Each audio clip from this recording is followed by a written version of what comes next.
Hello students.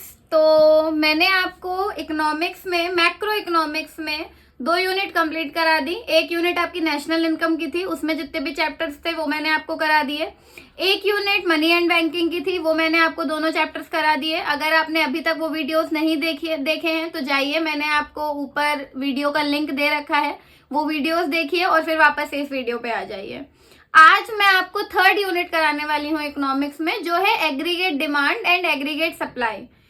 ये chapter बहुत लेंदी है और इससे बहुत ज्यादा सिलेबस में और एग्जाम में फंसता है, तो बहुत अच्छे से प्रिपेयर करिएगा ये चैप्टर। इसी वजह से मैं ये जो चैप्टर है आपको 2 या 3 वीडियो में कंप्लीट कराऊंगी और पार्ट वाइज बनाऊंगी ताकि आपको अच्छे से चैप्टर क्लियर हो।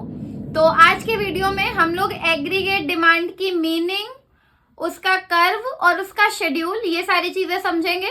तो एग्रीगेट डिमांड क्या होता है, आपने क्लास 11th में डिमांड और सप्लाई के बारे में पढ़ा था, बट वो जो डिमांड और सप्लाई थी वो किसी भी इंडिविजुअल हाउस होल्ड की या किसी भी इंडिविजुअल प्रोड्यूसर की सप्लाई थी, बहुत लार्ज लेवल पे नहीं थी, इसलिए वो माइक्रो इकोनॉमिक्स थी।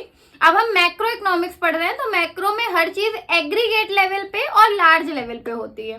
तो हम मैक्रो इकोनॉमिक्स में एग्रीगेट डिमांड पढ़ने वाले हैं। तो एग्रीगेट डिमांड का मतलब है डिमांड जो पूरी इकोनॉमी में है, यानी कि एक साल में जितने भी कंज्यूमर्स रह रहे हैं, जितने भी हाउस होल्ड इकोनॉमी में रह रहे हैं, वो जितनी भी डिमांड करते हैं, जितना भी एक्सपेंडिचर करते हैं, वही उनकी एग्रीगेट डिमांड होती है। एग्रीगेट डिमांड को ही एग्रीगेट एक्सपेंडिचर भी कहते हैं। और एग्रीगेट डिमांड के क्या क्या कंपोनेंट्स होते हैं ये मैं आपको अभी नहीं बताऊंगी, ये मैं आपको रिटर्न करके बताऊंगी। एग्रीगेट डिमांड का शेड्यूल भी मैं आपको रिटर्न में समझाऊंगी और एग्रीगेट डिमांड का कर्व भी मैं आपको रिटर्न में समझाऊंगी। तो चलिए ज्यादा टाइम वेस्ट नहीं करते हैं और फटाक से आ जाइए मेरे साथ। तो स्टूडेंट्स शुरू करते हैं एग्रीगेट डिमांड। एग्रीगेट डिमांड क्या होता है? AD refers to the total value of final goods and services which all the sectors of an economy are planning to buy at a given level of income during a period of 1 accounting year. तो एक साल में जितना भी consumer expenditure करता है वो पूरी एग्रीगेट डिमांड होती है एक इकोनॉमी के अंदर, इसे ही हम एग्रीगेट डिमांड बोलते हैं। एग्रीगेट डिमांड जो होती है वो एग्रीगेट एक्सपेंडिचर की इक्विवेलेंट होती है। रीजन, क्योंकि जितना कस्टमर एक्सपेंडिचर करेगा उतनी ही इकोनॉमी में डिमांड बनेगी, इसे ही हम एग्रीगेट डिमांड बोलते हैं। इसके टोटल 4 कंपोनेंट होते हैं। हाउस होल्ड कंजम्पशन एक्सपेंडिचर, जिसे हम डिनोट करते हैं सी से। इन्वेस्टमेंट एक्सपेंडिचर, जिसे हम डिनोट करते हैं आई से। गवर्नमेंट फाइनल कंजम्पशन एक्सपेंडिचर, जिसे हम डिनोट करते हैं जी से।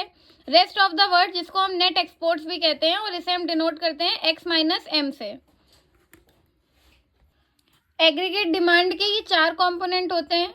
तो AD plus is equals to C plus I plus G plus X minus M, ये इक्वेशन बनती है एग्रीगेट डिमांड की। बट 2 जो एक्सपेंडिचर हैं या 2 जो कंपोनेंट हैं वो ज़्यादा इंपॉर्टेंट है, और ज़्यादा क्या, वो सिलेबस में है आपके। AD is equals to C plus I, तो जो मेन आपकी इक्वेशन बनती है वो बनती है AD is equals to C plus I, ये इक्वेशन आती है। ये देखिए मैंने शेड्यूल पहले से बना रखा है, सेम यही शेड्यूल आप लोग लर्न कर सकते हैं। वाई 0, 100, 200, 600 तक कंजम्पशन गैप सेम मेंटेन करना है। हमने 40-40 का गैप मेंटेन करा है। 0 पे 40 का कंजम्पशन है। इन्वेस्टमेंट हमने ऑटोनोमसली है, सारे लेवल पे सेम है। और ये एग्रीगेट डिमांड है जो सी प्लस आई करके आई है।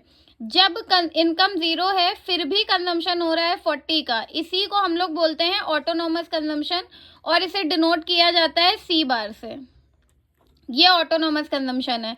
100 पे 120 का कंजम्पशन है, इसे ही ऑटोनोमस कंजम्पशन बोला जाता है।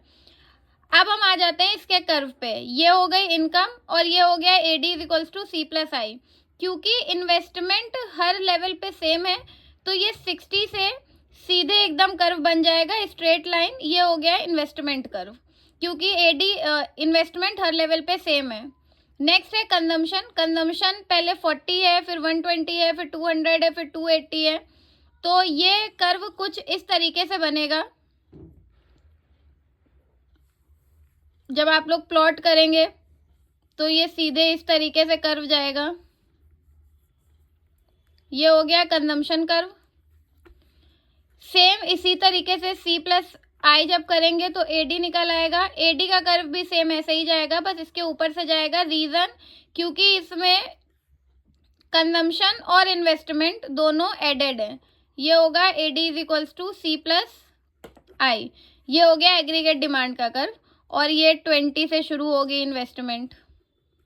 ये इन्वेस्टमेंट कर्व है, ये कंजम्पशन कर्व है, और ये AD is equals to C plus I का कर्व है। तो इस तरीके से ये कर्व का प्रेजेंटेशन होता है, और ये हो गया शेड्यूल आपका। तो स्टूडेंट्स, ये था मेरा आज का वीडियो एग्रीगेट डिमांड का। हमने मीनिंग पढ़ ली, हमने कर्व पढ़ लिया, हमने शेड्यूल पढ़ लिया। अब आप अपने घरों में अच्छे से प्रैक्टिस करिए, अपनी अपनी बुक से पढ़िए, अच्छे से रीड करिए, ताकि आपको चैप्टर अच्छे से समझ में आ जाए। कल हम एग्रीगेट सप्लाई पढ़ेंगे, और इसी तरीके से हम आगे पूरा चैप्टर कंप्लीट करेंगे। तो आई होप आपको वीडियो अच्छा लगा होगा। तो लाइक करिए, अगर आपको कोई डाउट है तो कमेंट करिए, और अपने दोस्तों के साथ शेयर करिए, और चैनल को सब्सक्राइब करिए। Thank you so much.